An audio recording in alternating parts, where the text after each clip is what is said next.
ભરૂચથી અન્ય સમાચાર આવી રહ્યા છે। ઝઘડિયામાં બાળકી સાથે દુષ્કર્મનો જે મામલો સામે આવ્યો હતો, આરોપીની પૂછપરછમાં વધુ કેટલાક ચોંકાવનારા ખુલાસા થયા। બાળકીના ગુપ્તાંગને સળિયાથી ઈજા પહોંચાડી। અગાઉ પણ બાળકી પર તેણે દુષ્કર્મ આચર્યું છે। હવસખોરોને સાથે રાખી ઘટનાનું રિકન્સ્ટ્રક્શન કરવામાં આવશે। ભરૂચની ઝઘડિયા જીઆઈડીસી વિસ્તારમાં 10 વર્ષીય બાળકી સાથે દુષ્કર્મની ઘટના બની છે। 16 ડિસેમ્બરે ઝઘડિયા ખાતે જીઆઈડીસી વિસ્તારમાં આ બાળકી સાથે શરમજનક કૃત્ય કરવામાં આવ્યું। પોલીસને આ બાબતની જાણ થતાં તાત્કાલિક ઘટના સ્થળ પર પહોંચી બાળકીને સારવાર માટે ખસેડાઈ। પોલીસ તપાસમાં ચોંકાવનારો ઘટસ્ફોટ થયો છે। બાળકી પર દુષ્કર્મ ગુજારી વિકૃતિની તમામ હદો તેણે વટાવી। આ બાળકીના ગુપ્ત ભાગે પદાર્થ વડે ઈજાઓ પહોંચાડતા તેની હાલત વધુ બગડી હોવાનું પણ જાણવા મળી રહ્યું છે। આ ઉપરાંત અગાઉ પણ આ જ બાળકી સાથે આ નરાધમે દુષ્કર્મ આચર્યું હોવાનો ઘટસ્ફોટ થયો છે। પોલીસ આરોપી સામે પૂરતા સમયમાં ચાર્જશીટ દાખલ કરવા પ્રયાસ કરવાનું જણાવ્યું છે।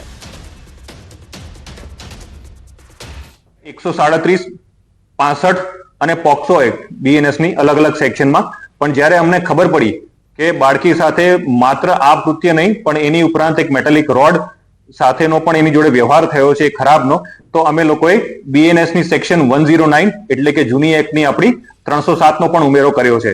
એટલે તમામ સેક્શન જે લાગુ પડતું હશે એ અમે લગાડી છે અને હજી બી જો કોઈ બીજા એવિડન્સ મળશે અથવા બીજો કોઈ કૃત્ય થયું હશે તો એની પણ તપાસ અમે કરશું। અમે એ જ પ્રાર્થના કરશું અને અમે એ જ એફર્ટ કરશું, પોલીસ કે ડોક્ટર કે કોઈ બી વહીવટી તંત્ર, કે બાળકીનો જીવ બચી જાય એટલે બેસ્ટ સારવાર મળી રહે એ પણ અમે એન્શ્યોર કરશું। ભરૂચમાં બાળકી પર દુષ્કર્મનો જે મામલો સામે આવ્યો છે, દુષ્કર્મની ઘટના મામલે ઋષિકેશ પટેલનું નિવેદન સામે આવ્યું છે। બાળકીની યોગ્ય સારવાર માટે સૂચના આપવામાં આવી છે। આરોપીઓ સામે કડકમાં કડક પગલાં લેવામાં આવશે। આરોપીએ 10 વર્ષની બાળકી સાથે દુષ્કર્મ આચર્યું। ગુપ્ત ભાગે તેને ઈજા પહોંચાડતા આ બાળકીની હાલત અત્યારે નાજુક હોવાનું સામે આવી રહ્યું છે। ખાતે જે બનાવ બન્યો, જે દીકરી ઉપર જે નીચ કૃત્ય થયું છે, ફરિયાદને વગેરે અને એને સજા કરવાનું એ બધું તો ગુજરાત સરકાર ચોક્કસ કરશે, પરંતુ એસએસજી હોસ્પિટલમાં જરૂરી પૂરતી સૂચનાઓ દરેક પ્રકારના જે ડૉક્ટરની જરૂર પડે એને ત્યાં હાજર રાખી અને જરૂર પડે તો ખાનગીમાંથી પણ ડૉક્ટર બોલાવી અને આ દીકરીને ઝડપી સાજી કરી અને સાથે માનસિક પણ, જ્યારે નાની દીકરીઓ ઉપર આ પ્રકારનો બનાવ બનતો હોય એટલે માનસિક પણ એની પરિસ્થિતિને પણ માનસિક ડૉક્ટર દ્વારા પણ સારવાર આપી એનું કાઉન્સિલિંગ કરી એની શારીરિક અને માનસિક બંને પરિસ્થિતિ માટે, અને આપ કહી રહ્યા છો એ પ્રમાણે જે મંત્રીમંડળ અને જે ટીમ આવી હતી એ પણ સંતોષ વ્યક્ત કરીને ગઈ છે। ડૉક્ટરો સાથે ચર્ચા થઈ છે, ત્યાં આગળ સુપ્રિન્ટેન્ડન્ટ દેવેશ્વરજી સાથે પણ ચર્ચા થઈ છે। ભરૂચના ઝઘડિયામાં 10 વર્ષની બાળકી પર દુષ્કર્મ આચરવામાં આવ્યું અને જે બાદ ઝારખંડ સરકારની ટીમ વડોદરા ખાતે પહોંચી। ઝારખંડ સરકારના મંત્રી દીપિકા પાંડે સિંહ સયાજી હોસ્પિટલ ખાતે પહોંચ્યા હતા। ઝારખંડ સરકાર દ્વારા પીડિતને 4 લાખનો ચેક અને 50,000 રૂપિયા તાત્કાલિક સારવાર માટે આપવામાં આવ્યા છે। દીપિકા પાંડે સિંહે જણાવ્યું છે કે બાળકીને વધુ સારવારની જરૂર હશે તો ઝારખંડ સરકાર પીડિતાને એરલિફ્ટ કરવા માટે પણ તૈયાર છે। હાલ પીડિતા વડોદરાની સયાજી હોસ્પિટલમાં સારવાર હેઠળ છે। हायर सेंटर पे जाने की ज़रूरत है। अगर गुजरात से बाहर कहीं इन्हें और बेहतर ट्रीटमेंट से इनके हेल्थ के कंडीशन को इम्प्रूव किया जा सकता है तो एयरलिफ्ट करना पड़े, बेहतर सेंटर पे ले जाना पड़े तो उसको भी झारखंड गुजरात गवर्नमेंट हम लोग से साझा करे। ભારતીય શેર બજારમાં મોટો કડાકો આવ્યો છે। સેન્સેક્સમાં 900 પોઈન્ટથી વધુનો કડાકો આવ્યો છે। નિફ્ટીમાં 200 પોઈન્ટથી વધુનો કડાકો છે। રોકાણકારોના કરોડો રૂપિયા ધોવાયા હોવાની માહિતી સામે આવી રહી છે। ભારતીય શેર બજારમાં મોટો કડાકો। આજના દિવસની શરૂઆત થોડી ખરાબ રહી। સેન્સેક્સમાં 900 પોઈન્ટથી વધુનો કડાકો હાલ સામે આવી રહ્યો છે। નિફ્ટીમાં 200 પોઈન્ટથી વધુનો કડાકો જોવા મળી રહ્યો છે। રોકાણકારોના કરોડો રૂપિયા ધોવાયા હોવાના હાલ સમાચાર આવી રહ્યા છે।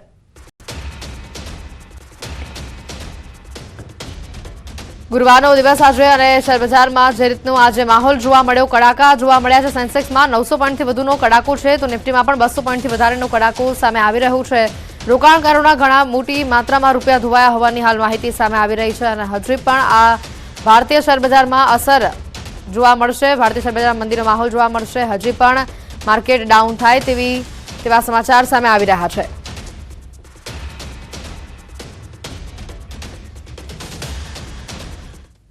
₹1500 ખોટા આયુષ્યમાન કાર્ડ બનાવનાર 6 આરોપીઓને કોર્ટે 21 ડિસેમ્બર બપોરે 3 વાગ્યા સુધીના રિમાન્ડ મંજૂર કર્યા છે। પીએમજેવાય રાષ્ટ્રીય યોજનાનું કૌભાંડ હોવાથી ઊંડાણપૂર્વક તપાસ માટે આરોપીઓની પ્રત્યક્ષ હાજરી જરૂરી હોવાની દલીલ કરાઈ છે।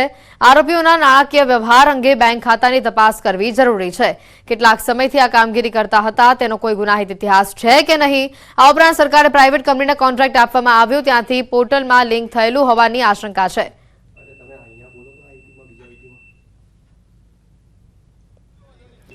આમાં એવું છે કે એ લોકો જે લેપટોપથી કે જે મોબાઈલથી એમનું જે વોટ્સએપ કે એમનું જે ફોન ગ્રુપ ચાલતું હતું આ આયુષ્યમાન કાર્ડ બનાવવા માટે, તો એમની સાથે કોણ કોણ સંકળાયેલું છે, આવા કેટલા આઈડી બન્યા છે, કેટલા આયુષ્યમાન કાર્ડ બન્યા છે, તો એ બધાની તપાસ કરવા માટે થઈને કે આ કોઈ એક વ્યક્તિનું કામ ના હોય, આની સાથે જે ગ્રુપ આખું સંકળાયેલું છે એ દરેકે દરેક ગ્રુપની વ્યક્તિની તપાસ કરવા માટે થઈને બી આરોપીઓની ફિઝિકલ કસ્ટડીની જરૂર હોય એ માટે બી રિમાન્ડ માંગેલા હતા।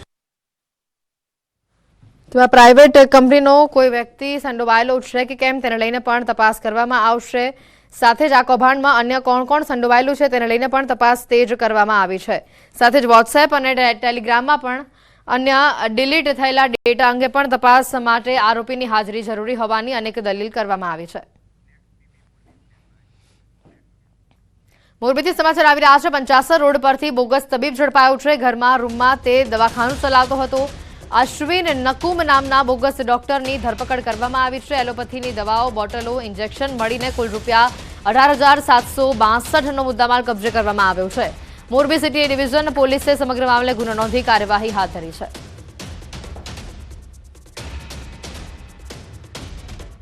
ભાવનગરમાં ગરીબોની કસ્તુરી ગણાતી ડુંગળીના ભાવમાં ઘટાડો જોવા મળ્યો છે। એક જ દિવસની અંદર ડુંગળીના ભાવમાં 150 રૂપિયાથી વધુનો ઘટાડો જોવા મળી રહ્યો છે। જે એક મણ ડુંગળીના ભાવ 700 રૂપિયા હતા, તે જ ડુંગળીના ભાવ આજે 500 રૂપિયા થયા છે। માર્કેટિંગ યાર્ડમાં 35,000 ગુણી ડુંગળીની આવક થઈ છે, ત્યારે બીજી તરફ ડુંગળીના ભાવ ઘટતા ખેડૂતોમાં રોષ જોવા મળી રહ્યો છે। મહુવા યાર્ડમાં 3,20,000 કટ્ટાની આવક થઈ ચૂકી છે। મહુવા માર્કેટ યાર્ડમાં રેકોર્ડ બ્રેક લાલ ડુંગળીની આવક થતા યાર્ડ ડુંગળીથી છલકાયું છે।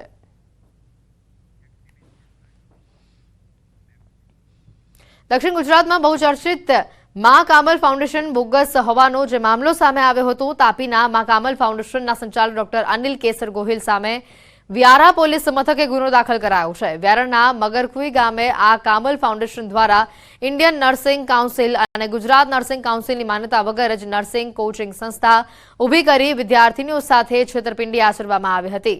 સોનગઢની એક વિદ્યાર્થીની દ્વારા પોલીસ ફરિયાદ કરાતા પોલીસે મા કામલ ફાઉન્ડેશનના સંચાલક ડોક્ટર અનિલ કેસર ગોહિલ સામે ગુનો નોંધી તપાસ હાથ ધરી છે। બોગસ નર્સિંગ સેન્ટર ઊભું કરી સંચાલકે વિદ્યાર્થીની પાસે અભ્યાસ સહિત રહેવા જમવાના 1,80,000 રૂપિયા ફી વસૂલી અત્યાર સુધી કોર્સ પણ પૂર્ણ નથી કરવામાં આવ્યો। ધોરણ 10 અને 12ની અસલ માર્કશીટ તેમજ સ્કૂલ લિવિંગ સર્ટિફિકેટ પણ જમા લઈને ઠગાઈ આચરવામાં આવી છે।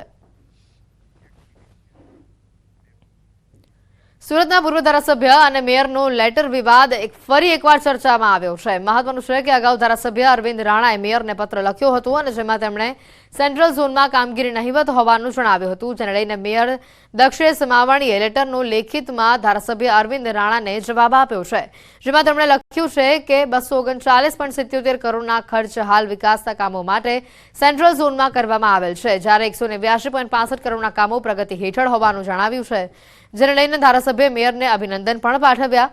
પરંતુ હવે ફરી અરવિંદ રાણાએ મેયરને પત્ર લખીને જવાબ માંગ્યો છે અને 3 વર્ષમાં સરેરાશ 100 કરોડની કામગીરીની સેન્ટ્રલ ઝોનમાં શું વિસાત તેવો સવાલ ઉભો કર્યો છે। અમદાવાદની જીટીયુમાં મહિલા પ્રોફેસરની જાતીય સતામણી મુદ્દે જીટીયુએ 4 સભ્યોની કમિટી બનાવી છે। મહત્વનું છે કે આ કેસમાં પ્રોફેસર એસડી પંચાલને ઇન્ટરનલ કમ્પ્લેન કમિટીએ દોષિત ઠરાવ્યા છે।